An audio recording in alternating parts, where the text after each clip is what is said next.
जय बोलो चौबीसों भगवान की।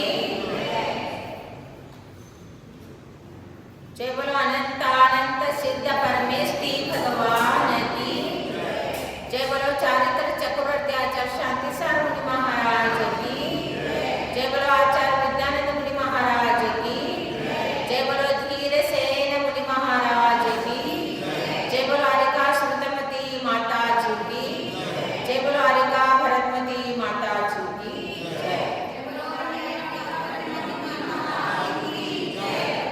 वंदितु सौव सिद्धे ध्रुवमचल मनोवमंगदिं पत्ते ओच्छामि समय पाहुणमिनमो सुदकेवली भनिदं सुदकेवली भनिदं सुदकेवली भनिदं। अब जैसा ही व्यवहार स्तुति निश्चय स्तुति चल रहे हैं तो उसमें आचार्य अब कहते हैं कि जो निश्चय स्तुति है वो क्या चीज है और निश्चय स्तुति कौन कर सकता है और निश्चय स्तुति कैसे की जाती है ये बताएंगे। इसलिए ध्यान से सुनेंगे तो बहुत आनंद आएगा। और ऐसे जैसा भी आप घर में मंदिर में एकांत स्थान में अपने आंख बंद करके ऐसे चिंतन करेंगे तो आपको पता चलेगा कि वास्तविक इन पुद्गल द्रव्यों से आत्मा का स्वरूप अलग है। ऐसे ज्ञान में आपको आएगा। जैसा कोई भी चीज उसका नॉलेज होने से ज्ञान होने से आंख बंद करे या खोले उसका नाम लेते ही वैसे ही दृश्य दिखने लगते क्योंकि वो परिचित हो गया। वैसे ही आत्मा के साथ कर्म है और कर्म से भिन्न आत्मा है। और ये इंद्रिया के सुख जो भोगता है एक रूप होके तन्मय होके भोग रहा है लेकिन ये पुद्गल है और पुद्गल से युक्त आत्मा ऐसे सुख भोगता है वो इंद्रिय सुख भोगता है। और लेकिन इससे अलग हमारे आत्मा है। इसका ज्ञान करते करते करते आपके ज्ञान में भी ये चीज आ ही जाएगी कि ऐसे ही आत्मा है। इसलिए उसको जानना जरूरी। अथ निश्चय स्तुतिम आह तत्र ज्ञेय ज्ञायक संकर दोष परिहारेण तावत्। पहला प्रथम बताते हैं निश्चय स्तुति कैसे की जाती है। ज्ञेय और ज्ञायक इसका जो मिलावट है मिलना संकर दोष है। वो संकर दोष को दूर करके फिर न्यायिक आत्मा को जाने। जो इंद्रिय चिनिता नान सहावादियं मुनादि आदम तं खलो चिदिन्द्रियं ते भनन्ति जे निच्छेदासाहो। अब क्या कहते हैं? जो इंद्रिय चिनिता जिन्होंने इंद्रियों को जीता है। नान सहावादियम आदम मुनदि। फिर कैसे करते हैं? आदम इस आत्मा को ज्ञान स्वभाव से अधिक है अर्थात इन सारे चीजों से भिन्न हमारे आत्मा श्रेष्ठ है अधिक है। ऐसे तम चिदिन्द्रियम चिदिन्द्रियम मीन्स उनको चितेंद्रिय कहा जाता है। ऐसे निश्चयदा सावंती जिन्होंने निश्चय नहीं को जाना है ऐसे साधु क्या कहते हैं? या भावलिंगी संत बताया कि जिन्होंने इंद्रियों से भिन्न अपने आत्मा को अधिक जाना है वो जितेंद्रिय। जितेंद्र का अर्थ उन्होंने जीत लिया और उनको अलग कर दिया ऐसे नहीं, उनको जाना। ये भिन्न है, आत्मा भिन्न है। जानना मात्र से जीतना हो गया, और जीत के अलग करना वो चीज अलग है। वो तो यहाँ पर नहीं होगा, आगे जाके होगा। आगे पहला स्थूल, फिर उससे सूक्ष्म बताते बताते एज इट इज वस्तु स्वरूप का ज्ञान करा के देते हैं। तो इसलिए कहा कि ये जितेंद्रिय जो होता है वो अलग अलग जब जानेगा, ज्ञेय वस्तु जानने योग्य वस्तु को ज्ञेय करते हैं और जानने वाला को न्याय करते हैं। तो ज्ञेय और न्याय को मिलके हम लोग क्या करते हैं, एक आत्मा है, ऐसे ही आत्मा है। चाहे शरीर को आत्मा कहे, चाहे इंद्रिय सुख को आत्मा कहे, जो भी है उसको हम करते हैं। लेकिन हमारे अंदर अभी भेद ज्ञान नहीं हुआ है, ये अलग है वो अलग है। भले ऐसे हुआ है, जानते हैं हर कोई भी कि ये हमारा नहीं है, ये हमारा नहीं, लेकिन हमारा नहीं कहना और उसको उसी प्रकार जान के वैसे ही उनसे विकल्प छूटना, ये बात होती है। इसलिए आचार्य कहते हैं जो मुनि द्रव्येंद्रिय, भावेंद्रिय तथा इंद्रियों के विषयों के पदार्थ, इन तीनों को ही अपने से पृथक कर सब अन्य द्रव्यों से भिन्न अपने आत्मा का अनुभव करता है, वह निश्चय से चितेंद्रिय है। इन सारे द्रव्येंद्रिय, भावेंद्रिय और जितने भी इंद्रियों का विषय है जो भोगते हैं, इनसे भिन्न हमारे आत्मा है। देखो ऐसे यदि हम समझते हैं तो संसार में भी कलह नहीं हो सकता। संसार में शांति से, सुख से संसार को भी स्वर्ग जैसा भोग सकते हैं। कैसे कि जो भौगोलिक वस्तु है वो हम अपने पुण्य से उसको भोग रहे हैं। जो शरीर मिला है वो पुण्य से मिला है, मनुष्य पर्याय मिला है पुण्य से मिला है, फिर जो इंद्रिय सुख मिला है वो पुण्य से मिला है। प्रत्येक जीव अपने अपने पुण्य का फल भोगता है। फिर जब एक घर में, संपन्न घर में बहुएं भी रहते हैं, बेटे भी रहते हैं और देवरानी, चेतानी, सास, ससुर सब कोई रहते हैं, लेकिन इतने संपत्ति का मालिक सब लोग उसका उपभोग कर रहे हैं।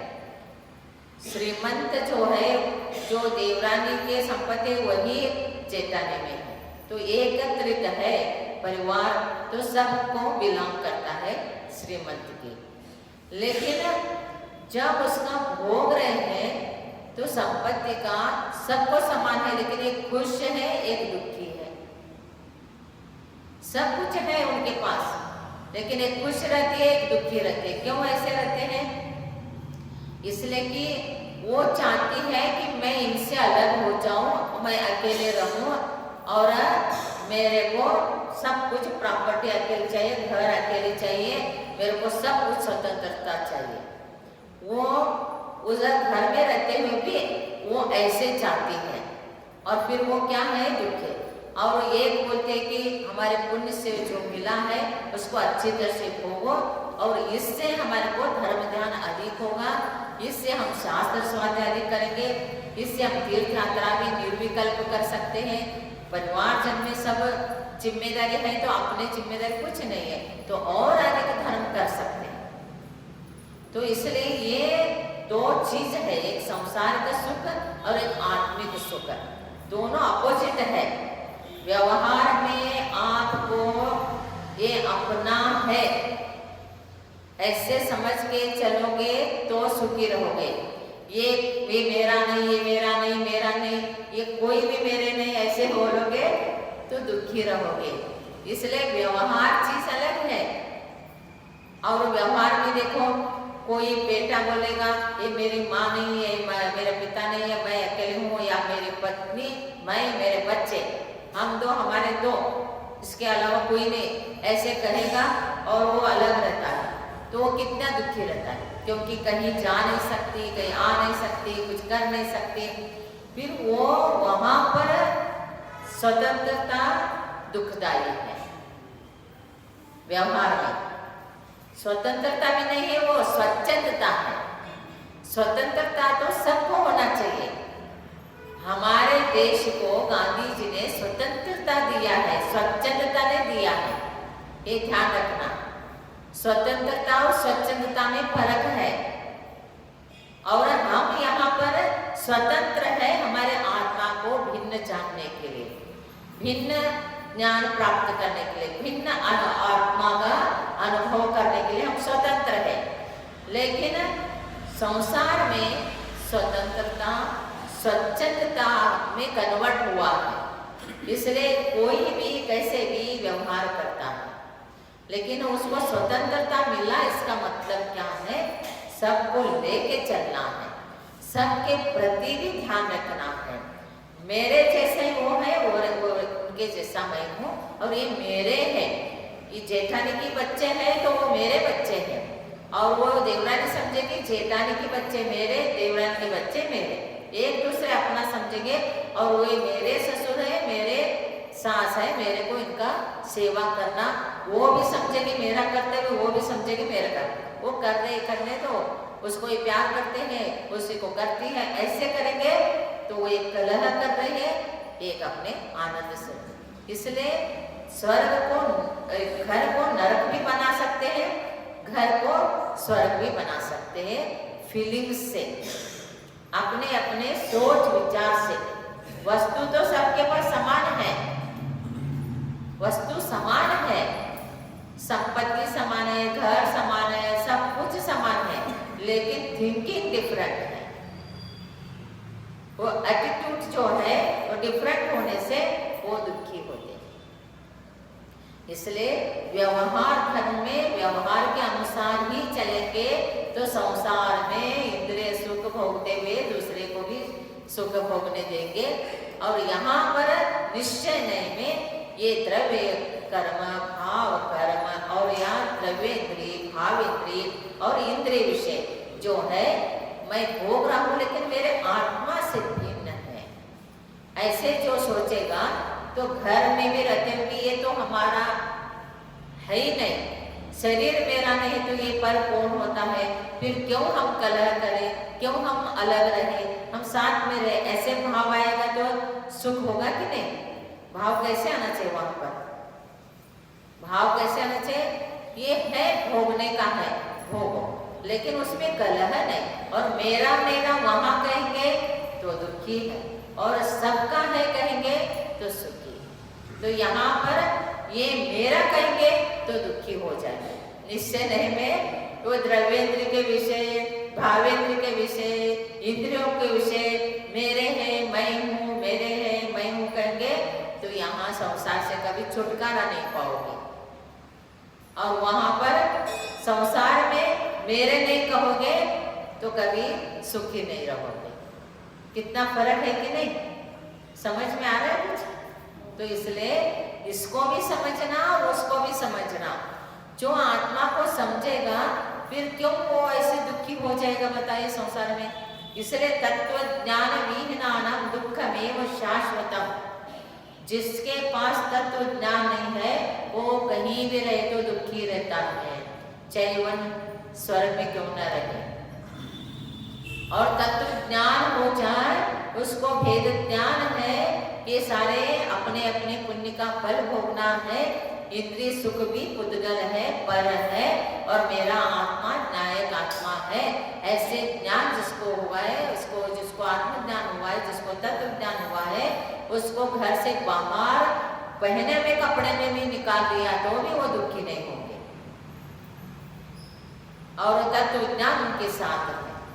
इसलिए जंगल में रहते हुए भी अनंतमती ने कभी आर्तरोदर ध्यान नहीं किया, सीता ने कभी आर्तरोदर ध्यान नहीं किया, अंजना ने कभी आर्तरोदर ध्यान नहीं किया, चंदना ने भी कभी आर्तरोदर ध्यान नहीं किया। उनके स्त्री पत्नी होते हुए भी, राजघराने की पुत्री, राजघराने की बहू होते हुए भी बाहर क्यों न निकाले, लेकिन वो किसी को यत्किंचित मात्र नाम नहीं रखा, क्योंकि वो आत्मा को जानते, आत्म स्वरूप को जानते।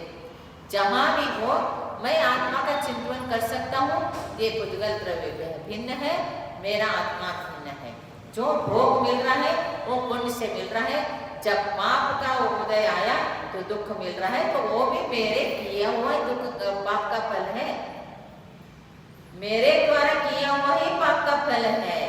ये कोई कैकेयी ने सीता को वनवास नहीं भेजा था।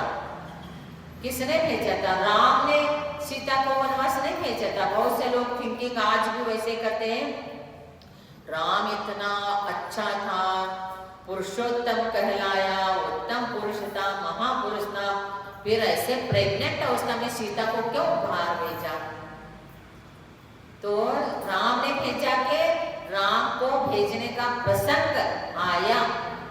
प्रसंग किसने लाया? कर्म ने लाया।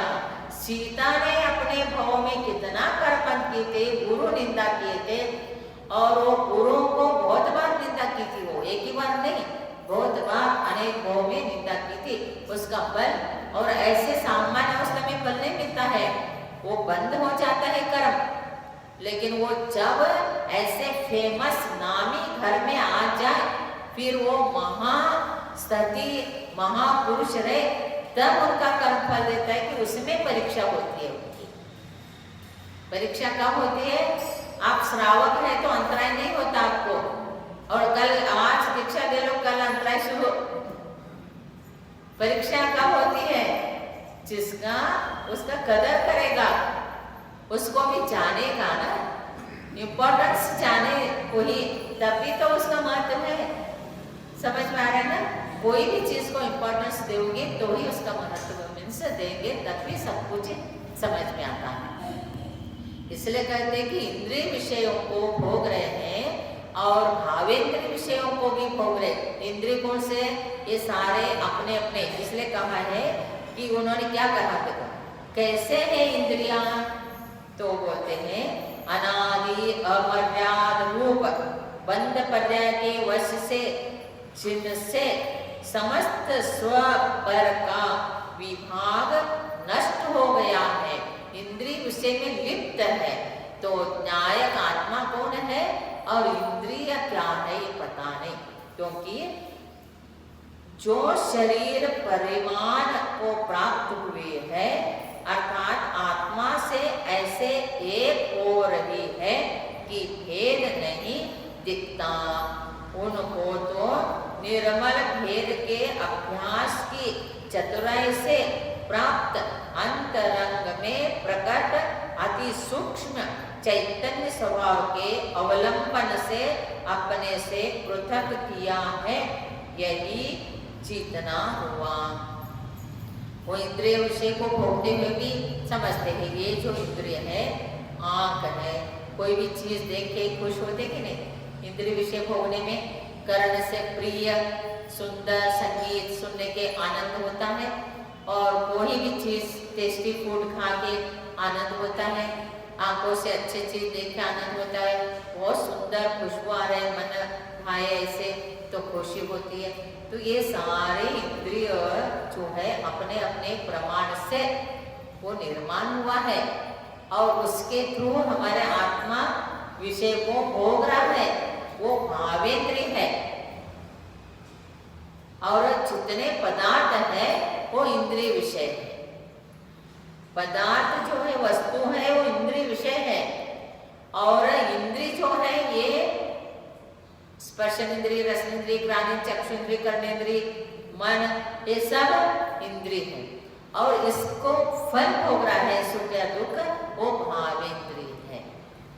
आत्मा का क्षोभशम से उसको भोगा जाता है। फिर ये सारे लब्धोपयोग भावेंद्रिय बोलते हैं कि नहीं, लब्धोपयोग क्षोभशम हो जाए तो फिर उपयोग उसमें लगे तो वो भावेंद्रिय विषय का सुख भोगते हैं।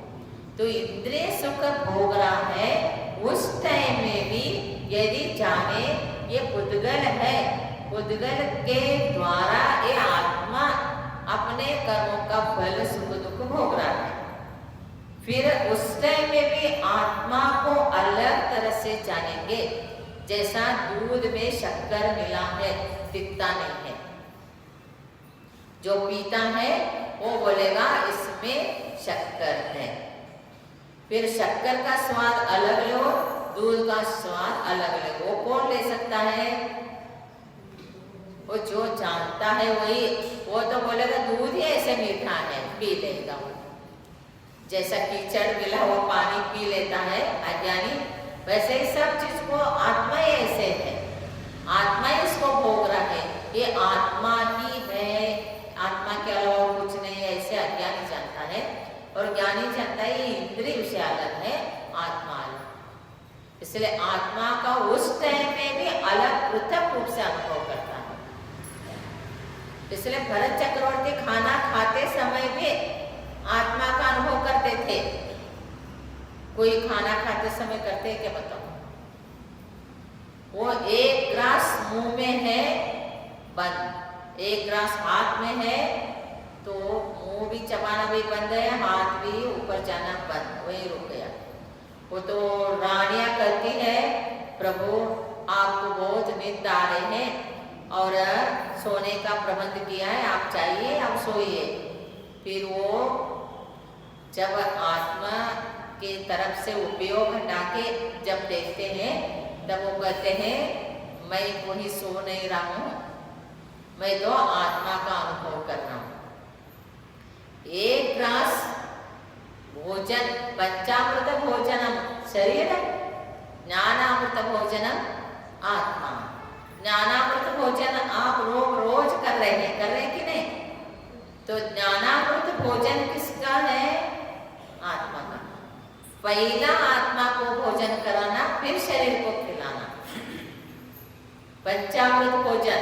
तो चक्रवर्ती इतना वैभव में रहते हुए 300 व्यंजन बनता उनके एक भोजन खाने में, 300 बनाने वाले आचार्य, खाना बनाने वाले, एक एक व्यंजन को एक ही। और तुम्हारे यहाँ जैसा एक व्यंजन बना रहे, तुम नमक डालो, तुम मिर्ची डालो, तुम छोंक दे दो, फिर क्या होता है उसका हालत तुमको ही मालूम। और वो बोलेंगे मैंने नहीं बनाया, मैंने नहीं बनाया, मैंने नहीं बनाया, फिर किसी के जिम्मेदारी है ही नहीं, है ना? तो ऐसे नहीं होता, उनका हर चीज परफेक्ट। चाहे भोजन कर रहे हैं, चाहे संसार कर रहे हैं, तभी भी परफेक्ट करेंगे, और जब आत्मा का ध्यान करेंगे तभी भी परफेक्ट करेंगे। ये नहीं कि मूर्ख जैसा, अज्ञानी जैसा, शतमूर्ख जैसा, ये भी ठीक नहीं वो भी ठीक नहीं, इसको भी अच्छे से भोगेंगे नहीं, उसको भी अच्छे से समझेंगे नहीं, ऐसे नहीं होता है। ज्ञानी होता है वो दोनों चीज। इसलिए उसी भाव से मोक्ष जाने वाले वो जल क्रीड़ा करने के लिए पत्नियों को लेके जाते हैं, और नदी में उतार के, सरोवर में उतार के जल क्रीड़ा करते हैं, वन क्रीड़ा करते हैं, मनोरंजन करते हैं। मनोरंजन के टाइम में मनोरंजन, भोजन के टाइम में भोजन, लेकिन ये नहीं कि 24 घंटे through out the life only one, ऐसे नहीं। वो क्या करते हैं, इधर भी लक्ष्य है उधर भी लक्ष्य। जो ऐसे समझता है वो संसार भी अच्छा करता है और घर गृहस्थी को भी अच्छा संभालता है और अपने आत्मा को अच्छी तरह से जानता है। जो नहीं जानता है वो कोई भी ठीक से करता ही नहीं है, उसको इसका भी ज्ञान नहीं, उसको भी ज्ञान, उसका भी ज्ञान है। तो इसलिए जो करते हैं तो उपयोग एक ही तरफ होता है, उपयोग जीव से लक्षण एक ही तरफ उपयोग होता है। तो इसलिए ऐसे लक्ष्य देकर जो भी अच्छी चीज करता है तो वो सुखी रहता है। इसलिए तद्भव मोक्षगामी जितने भी हुए वो उन्होंने भी संसार भी किया है, शादी भी किया है, और अपने पुत्र पुत्रियों को भी जन्म दिया है, शादी भी करा के दिया है, लेकिन रच पच के उसी को नहीं किया और सब चीजें करते रहे। इसलिए वो जल्दी मोक्ष जाते हैं। आपको भोजन करते समय क्या कह के भोजन करना चाहिए? हे भगवान, मेरे को भी जो भोजन मिल रहा है, मैं अच्छा भोजन कर रहा हूँ, वो दूसरे को भी ऐसे मेरे को मिले ना मिले दूसरे को मिले, ऐसे भाव के साथ खाना। और खाना पड़ रहा है इसलिए खाना, ये कब छूटेगा इसलिए खाना, तो एक दिन छूटेगा, लेकिन खाने बिना नहीं चलेगा, मेरे बिना संसार नहीं चलेगा, और मैं और फिर ये सब चीजें मेरा, ऐसे कहेंगे। मेरा कहने के भी लिए गलत नहीं, हर चीज मेरा कहो, मेरा घर कहो, मेरी पत्नी कहो, मेरा पति कहो, मेरा बेटा कहो, मेरी बेटी कहो, जो कहना है कहो, लेकिन विवेक से कहो। ये अलग है, मैं अलग। एक पर वस्तु है, पर द्रव्य है, मैं स्व, मैं आत्मा हूँ। मेरा आत्मा एक अलग चीज है, इनका आत्मा अलग है, मेरा आत्मा अलग है। इनके द्रव्य क्षेत्र का अनुभव अलग है, मेरे द्रव्य क्षेत्र का अनुभव अलग है। इसलिए मैं स्वयं हूँ, ये पर है। ऐसे समझ के आप जो कुछ भी करोगे तो आपको कर्मबंध नहीं होगा। खाना खाते समय भी कर्मबंध नहीं होगा। संसार से छुटकारा मिलेगा जल्दी। और कुछ जाने बिना अज्ञानता से सब चीजों को ओढ़ के बैठ जाएंगे तो फिर मेरा है करके ओढ़ के बैठ जाएंगे तो दुखी हो जाएंगे। इसलिए कहते आचार्य, द्रव्येंद्रिय तेरा नहीं है, एक बार अनुभव करना, ये हो गया चित्तेंद्रिय। और कहते भावेंद्रिय कैसे है, किससे है भावेंद्रिय, कैसे है भावेंद्रिय? तो कहते पृथक पृथक विषयों को लिए हुए जो अपने विषय, अपने व्यापार करने के कारण जो विषयों को खंड खंड ग्रहण करती है, अर्थात ज्ञान को खंड खंड रूप जानती है, उनको प्रतीति में आती हुई अखंड एक चैतन्य शक्ति से अपने से भिन्न जानती है, इनका यही जीतना हुआ। फिर सब इंद्रियों का भोग भोग रहे। भावेंद्र का अर्थ क्या है? इंद्रियों का भोग भोग रहे, लेकिन भिन्न भिन्न। इंद्रिय का सुख अलग अलग है। आंखों से देखने के बाद जो सुख मिलता है वो अलग है, कर्णेंद्रिय का अलग है, रसनेंद्रिय का अलग है, स्पर्शनेंद्रिय का अलग है, अलग अलग सुख है।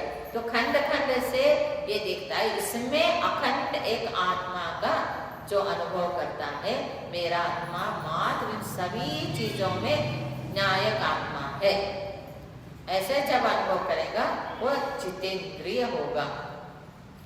इंद्रियों के विषय बोध, फिर पदार्थ कैसे हैं, ये प्रश्न पूछने के बाद बताते, ग्राह्य ग्राहक लक्षण संबंध की निकटता के वश से अपने संवेदन अर्थात अनुभव के साथ परस्पर मानो एक सरीके हो गए हो, ऐसे दिखते हैं।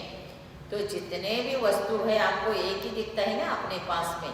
इंद्रिय विषय हो, इंद्रिय का सुख हो, आत्मा और शरीर अलग दिख रहा है क्या? इसमें तो हम आत्मा को अलग करते ही नहीं है, हम शरीर को ही आत्मा करके चल रहे हैं, इसलिए एक दिख रहा है। लेकिन जब उनको अपने चैतन्य शक्ति के अपने आप अनुभव में आता हुआ जो असंग बना, अर्थात असंग में संगति से रहे, एकत्व उसके द्वारा भावेंद्रिय से ग्रहण किए हुए स्पर्श आदि पदार्थों को अपने से पृथक किया है, इसका यही जीतना हुआ। अर्थात इन सारे चीजों में भी हमारे आत्मा इनसे अलग है, ऐसे अनुभव करने, ऐसे ज्ञान में लाना।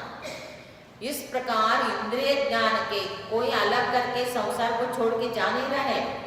संसार में है और संसार करना है, शरीर सहित है, इंद्रियों सहित है, इंद्रिय के भावेंद्रिय सहित भी है और इंद्रिय विषयों को भी भोग रहा है। उस टाइम में भी आत्मा को अलग जान रहा है, इसलिए वो जितेंद्रिय हो गए। इस प्रकार इंद्रिय ज्ञान के और विषयभूत पदार्थों के ज्ञेय न्यायक का संकर नामा दोष आता था, उसके दूर होने से आत्मा एक पने को टंकोत्कीर्ण स्थित हुआ। जैसे टांकी से उकरे पत्थर में मूर्ति एकाकार जैसी की तैसी ठहरती है, उसी तरह ठहरा यह ऐसा कैसे मालूम हुआ? फिर बताते, समस्त पदार्थों के ऊपर तरता जानता हुआ भी उन रूप नहीं होता, प्रत्यक्ष उद्योतपने से नित्य ही अंतरंग में प्रकाशमान अविनश्वर आप ही से सिद्ध हुआ और परमार्थ रूप ऐसे भगवान ज्ञान स्वभाव के द्वारा सब अन्य द्रव्यों से परमार्थ रूप से जुदा जाना, क्योंकि ज्ञान स्वभाव अन्य अचेतन द्रव्यों में नहीं है, इसलिए सबसे अधिक भिन्न ही है। ऐसे आत्मा को जानने वाला जितेंद्रिय जिन है। इस प्रकार एक निश्चय स्तुति हो गई।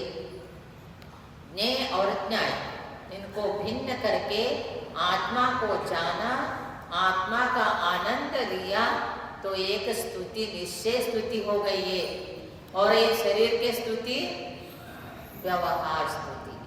तो व्यवहार स्तुति करने वाले को कहा, शरीर का स्तुति करके तुम आत्मा की स्तुति नहीं किया, और आत्मा को इन सब चीज से भिन्न समझोगे तो आत्मा। इस भगवान के अभिषेक के टाइम में भगवान को कैसे देखना?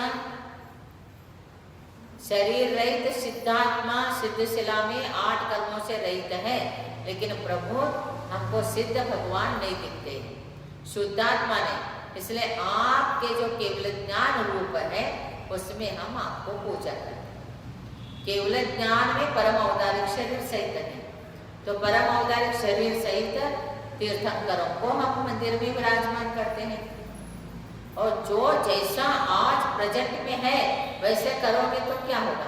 आत्मा ही नहीं दिखेगा और उनका शरीर ही नहीं बनता। इसलिए सिद्ध परमेष्टि का शरीर नहीं बनता है, सिद्ध परमेष्टि की मूर्ति नहीं बनाई जाती। कोई इसे अपने व्यवहार के लिए, समझने के लिए कोई बनाता है बाल रहित, श्रीवत्स रहित, सिर्फ एक ऐसे गोल राउंड शेप में एक मस्तक, सारे काना का सब होता है, लेकिन वो उसको सिद्ध परमेष्टि बताते हैं। और ऐसे भी नहीं है क्योंकि शरीर ही नहीं है, तो शरीर रहित मात्र आकार है। जो पूर्व का आकार आत्मा लेके मोक्ष में विराजमान होता है, तो जिस शरीर में जो पद्मासन में बैठे तो पद्मासन में, सिद्धशिला में, खड्गासन से मोक्ष गए तो खड्गासन में, लेकिन मात्र उनका आउटलाइन रहता है, वो लाइन भी खींचा हुआ नहीं रहता। बस आत्मा ऐसे आकार में, कोई ना कोई आकार आत्मा को रहता है। प्रदेशत्व गुण है प्रत्येक आत्मा के, प्रत्येक द्रव्य के 6 सामान्य गुण में वो प्रदेशत्व गुण एक है। अवलग्ध गुण, अस्त्य गुण ये है, तो ये इसमें द्रव्यत्व गुण, अर्थ क्रिया कार्यत्व, ये सब उसमें आकार, कोई ना कोई आकार रहेगा ही। आप सोना को खरीदेंगे, मेरे को कोई नहीं चाहिए, सिर्फ सोना दे दो, अरे वो तो या लंबा ऐसे तो देगा, या बिस्किट के आकार में देगा तो गोल में देगा, कुछ ना कुछ तो आकार में देगा। मेरे को कोई डिजाइन आकार कुछ नहीं चाहिए, सिर्फ सोना दे, वो कोई देगा ही नहीं। कोई भी द्रव्य का एक आकार होता ही है। ऐसे आत्मा कर्मों से रहित होने के बाद भी पूर्व का जो परम औदारिक शरीर था, उस आकार में आत्मा सिद्धशिला में विराजमान होते हैं। एक परमाणु जितना स्थान में अनंत सिद्ध रहते हैं। बताओ आप, जहां से यहाँ से सिद्ध कोई हो गया और दूसरे में कोई यहीं से सिद्ध हो गए तो वहीं रहेंगे, वहीं रहेंगे। एक प्रदेश में अनंत सिद्ध होते हैं। तो आत्मा अमूर्तिक है, उनको तो कोई दिक्कत ही नहीं आती है। इसलिए अपने को क्या जानना है कि इस प्रकार से जितेंद्र भी होना, संसार में रहते हुए भी सब चीज को अपना नहीं समझना भी और अपना भी समझना। क्या सोचना है कि सब मेरे आत्मा का जो गुण है वो मेरे पास है, और ये बाहर द्रव्य पौद्गलिक है, इसलिए उसको भी भोगने दूंगी, मेरे को भी भोगने दूंगी, उसका भी है, मेरा भी है, और अपने शांति से सुख से जीवन व्यतीत करे। तो संसार में रहते हुए धर्म अधिक कर सकते, और संसार में रह के क्लेश करोगे तो न धर्म करोगे, न आत्मा को जानोगे, न कोई संसार से मुक्त हो जाओगे। जय बोलो 24 भगवान की जय। नमो अरिहंतानम, नमो सीतानम, नमो ऐर्यानम, नमो वज्रायाणम, नमो लोभे सव्वसाहुनम। जय बोलो बाहुबली भगवान।